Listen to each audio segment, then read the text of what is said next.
자, 여러분들 346페이지에 광복과 함께 정부 수립을 위해 노력하다 이 부분을 한번 이번 시간에 배워보도록 하겠습니다. 오늘 배울 범위는 346에서 350페이지 펴주시면 됩니다. 다 폈나요? 예. 감사합니다. 자, 그러면 346에 보겠습니다. 자, 먼저 여기 왼쪽에 우리나라가 언제 광복을 하지? 45년. 40원이요. 8월 15일에 광복이에요. 쌤이 물어봐. 우리 광복이 언제냐? 그 6.25 전쟁이 언제냐? 한 절반이 모르는 사람이 몇 명 있더라고. 그래서 45년 15일에 이제 우리나라가 이제 광복을 하게 되거든요. 근데 광복하고 난 이후에 일본과 소련이 산발도성을 이제 두고 이제 그날 점령을 하게 됩니다. 8월 11일 날 광복하기 전에 소련군이 이제 북한으로 진주를 해가지고 북한 쪽을 점령을 시작하거든요. 5월 소식을 들은 미국이 깜짝 놀라가지고 소련 측한테 제안을 하는데 우리 미국은 소련아 우리 한번 한반도를 산발도성을 나누고 두 개는 소련 다음에는 미군 이렇게 한번 점령하기 어떠냐? 그러니까 소련도 의외로 오케이 하는 그런 모습이 있거든요. 그에 따라서 산발도성으로 나뉘어지는 그런 모습이 있습니다. 그리고 이렇게 국외에 살아간다면 국내에서 어떤 단체들이 있는가 봤을 때 저번 시간에 여운형의 무슨 동맹이 있었다 했죠? 제가 조선 건국동맹, 조선 건국동맹. 근데 이 조선 건국동맹이 발전을 해가지고 조선 건국준비위원회라는 단체가 만들어지게 되거든요. 당시 뭐 여운형이나 한진용 등등 이렇게 우리나라 이제 광복 이후에 이제 최초의 이제 좌우합작 단체 이런 게 있습니다. 다음에 박헌영의 조선공산당 이런 게 있고, 다음에 송진우 계열의 한국민주당 이런 게 있으면 이승만이 이제 귀국을 해가지고 만들어진 단체가 이 독립초선 중앙협의회 이런 단체이고, 임시정부 여당 김구 선생의 한국독립당이 우리나라 국내의 주요 단체로 들어오게 되거든요. 근데 여기 한국독립당 임시정부는 단체 자격이 아니라 개인 자격으로 김구 따로 김규식 따로 들어오게 되거든요. 이유가 미군정이 이런 단체들을 인정하지 않고 유일한 합법적인 단체는 미군정 하나뿐이다 이렇게 인정을 하면서 미군정이 이를 중심 단체 중에 1등으로 들어오게 됩니다. 이런 국외, 국내에 상황을 하면 이제 정부 수립을 해 나가는 그런 일련의 과정들을 한번 보도록 할게요. 올해가 정부 수립 70주년입니다. 48년 8월 15일 날 정부 수립이 되고 올해가 2018년도이기 때문에 70주년을 맞는 그런 기념적인 날이 있거든요. 그래서 한번 보겠습니다. 자, 45년 12월에 모스크바에서 외무장관, 미국, 영국, 소련 외교부 장관들이 들어와가지고 이제 전후 처리 문제를 논의하다가 한국 문제를 논의하게 되거든요. 거기서 세 가지를 정하게 되는데 그중 첫 번째가 일단은 임시 민주정부를 이제 한국에 수립을 하자 이런 것들을 서로 합의를 하고요. 일단은 정부 수립, 임시라도 정부를 수립하고 또 임시 민주정부 수립을 위해서 미소 공동위원회, 미국과 소련이 함께 모여서 회의를 하는 미소 공동위원회 설립을 약속을 하고, 그리고 또 하나의 번외로 최고 5년간 미국, 영국, 중국, 소련의 신탁 통치가 이제 결정되거든요. 이들 신자에 맡길 탁자 해가지고 이제 미국, 영국, 중국, 소련이 5년간 우리나라를 이제 통치해주는, 대신 통치해주는 이런 것들도 결정이 납니다. 근데 이런 1번, 다음에 2번 세 가지 결정 사항 중에 가장 논란이 되는 거다.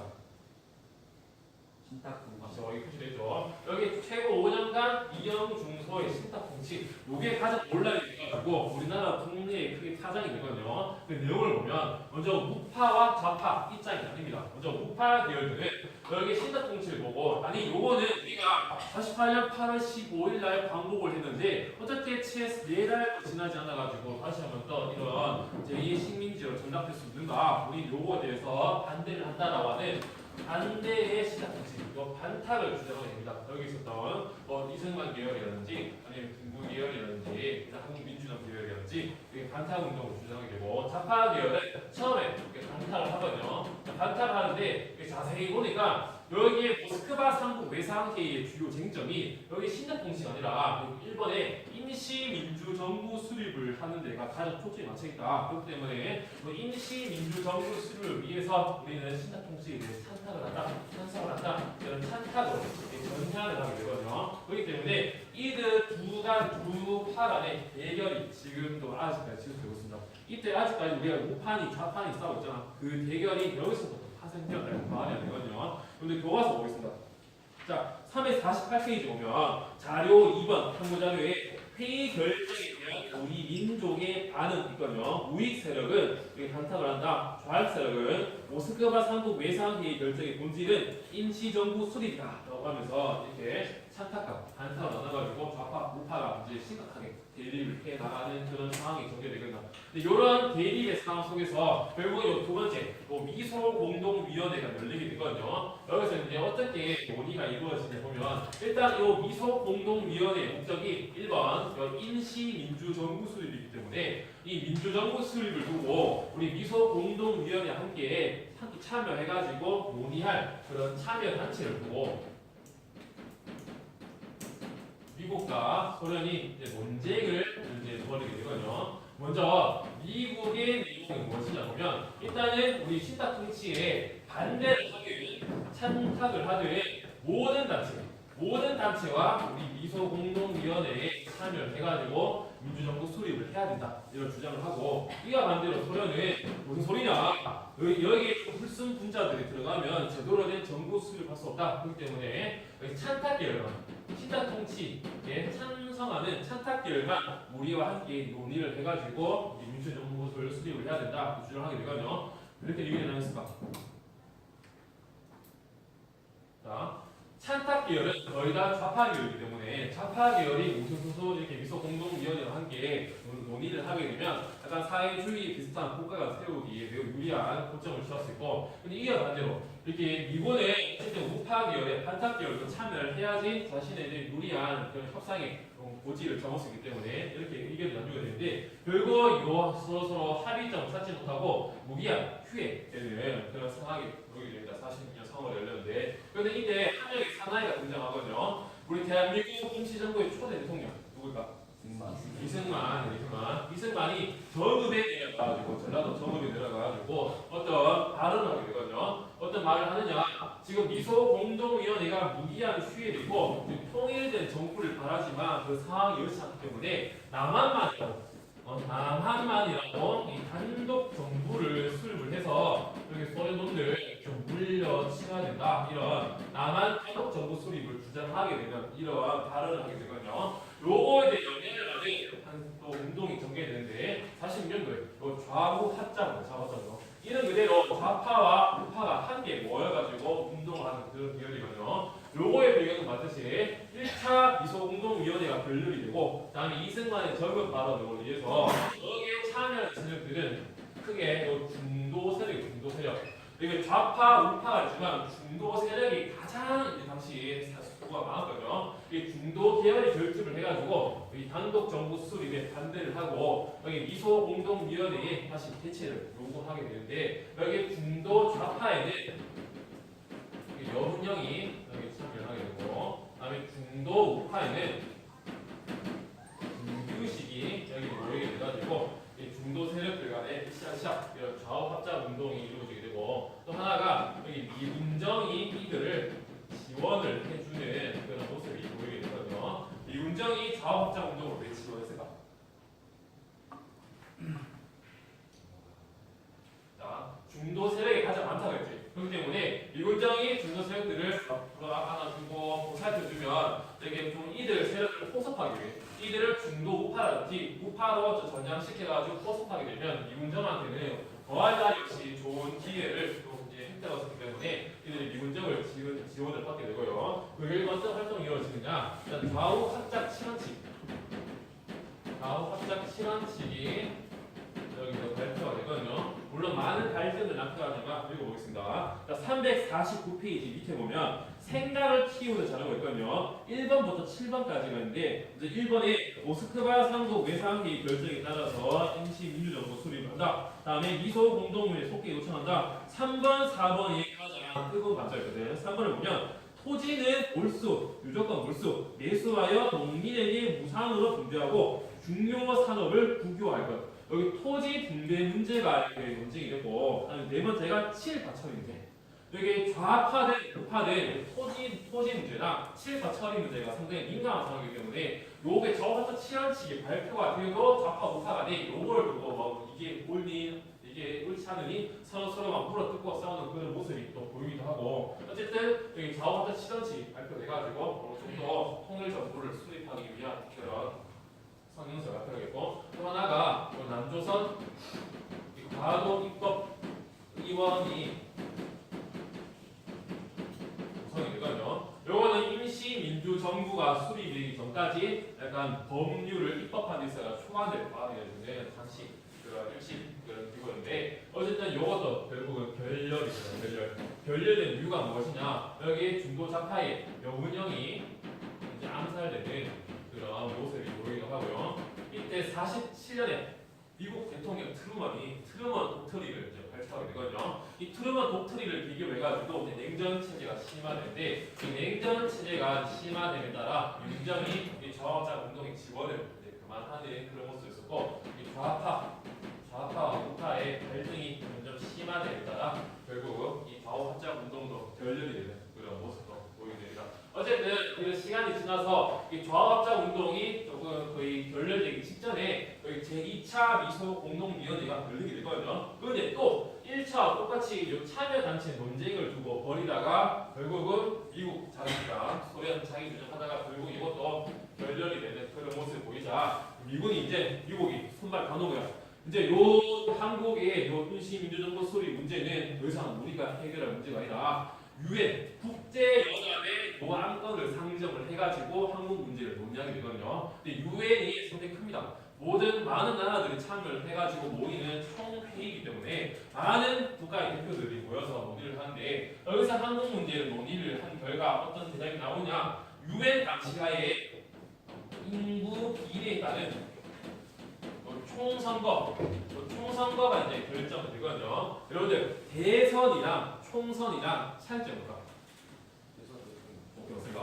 자, 대선은 대통령을 보는 거고 총선은 이제 국회 이걸 보는 거거든요. 지금 우리나라가 아직 헌법이 조선도 경국대전이 있듯이 물론 조선이 먼저 이렇게 성립되었지만 어쨌든 당시 민주정부 수립을 위해서는 헌법을 먼저 만들고 그 헌법 체제하에 정부 수립을 하고 그다음에 대통령을 선출해야 되기 때문에 먼저 이 헌법, 이 제헌을 헌법을 만들 국회의원들을 먼저 선출한 다음에 그 국회의원들이 헌법을 만들면 그 위에 제대로 된 정부를 만들 필요하기 때문에 유엔 총회에서는 유엔 당시하에 인구 비례에 따른 총선거를 결정하는 거거든요. 그에 따라서 유엔 한국 임시위원장이 유엔 한국 임시위원장이 우리나라 한반도에 파견됩니다. 아직 우리나라가 이 민주적인 절차로 선거를 한 경험이 없고 그리고 이들이 우리나라 선거가 잘 진행되는지 감시하기 위해 파견되는데 문제가 생겨.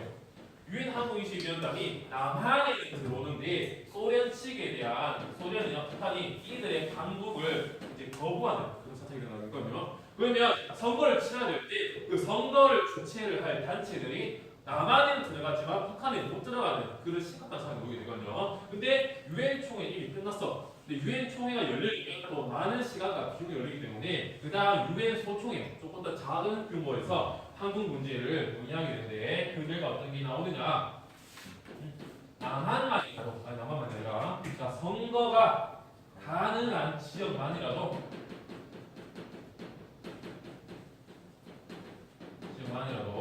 총선거를 진행을 해라 이런 결정이 나오게 되거든요. 이 앞에 가서 이들 소련이나 북한이 왜 이 한국임시위원장의 방북을 거부했을까? 거부한 이유가 뭘까? 또 그것도 있겠죠. 또 뭐 있을까요? 또? 자, 다시 보면 우리나라 한반도가 있는데 있거든요. 역시 남한과 북한 선박을 달랐을 때 이 북한의 인구가 좀 적고 남한의 인구가 북한보다 상대적으로 더 많았거든요. 근데 여기서 뭐야? 인구 비례에 따른 총선거이기 때문에 북한에서 총선거를 진행하면 여기 북한 출신의 국회의원의 숫자는 남한보다는 적을 거고 남한에는 인구가 많기 때문에 인구 비례에 따라서 남한 출신의 국회의원들의 숫자가 많을 거거든요. 이들이 모여서 헌법 헌법을 만들고 이제 나라를 구성을 하면 당시 북한이 상당한 사회주의 체제랄지 이런 불리한 그런 헌법이나 정부 수립할 수 있는 그런 가능성이 있기 때문에 이런 가능성을 차단하고자 이런 유엔 항공기지위원단의 항복을 거부한 선택인 거거든요. 그에 따라서 이게 다시 이어서 유엔 소총의 결정을 보면 선거 가능한 지역만이라도 총선거를 진행해라. 그러면 요 뜻이 뭘 말하는 거다? 분단 선거 가능한 지역이야. 남한이고 선거가 불가능 지역 북한이기 때문에 남한만이라도 남한 안에 총선거를 해가지고 남한 출신의 국회의원들, 남한의 국회의원들이 헌법을 만들고 남한 헌법에 이제 정부를 수립을 하면 결국은 남한과 북한이 분단된단 말이거든요. 그에 따라서 요게 큰 파장이 일으키게 되는데 어쨌든 요 선거가 이제 48년 5월 10일에 있는 50 총선 결정이 되고 어쨌든 이 50 총선거의 결정 소식이 나오자 여기 당시 소리 통일 정부를 원하는 사람들이 북한으로 올라갑니다. 당시 우리나라에서 김구라든지 김규식 이분들이 평양으로 넘어가게 되고 그다음에 북한에서는 뭐 김일성이나 김두봉을 주축으로 해가지고 회의가 되거든요. 여기서는 통일 정부 수립을 하자.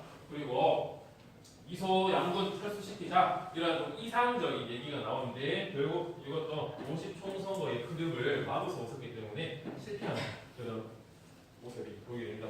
근데 여기에 김규식, 김일성 이 내용이 있는데 여러분들 페이지 350페이지 보면 왼쪽에 남북 협상을 위해 38 도선을 넘는 김구 있거든요. 이 사진이 좀 많이 나오는 그 사료긴 합니다. 자기 아들 중심전이 올라온 모습인데 이거 보면 통일정부 수립을 위한 김구의 노력은 단독정부 수립을 준비하고 있던 북측의 정치적으로 이용된 측면이 있다. 이런 게 있거든요.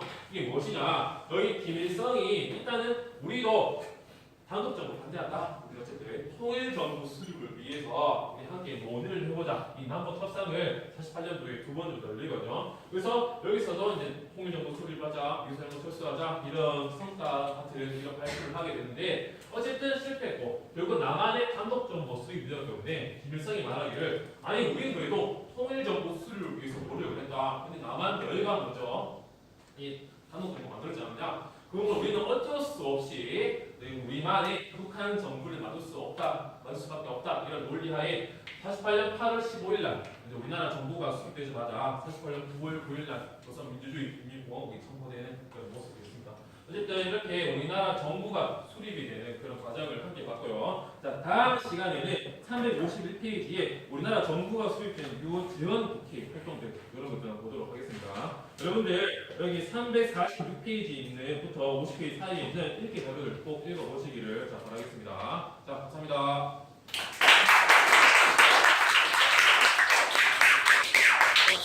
다시 갑시다.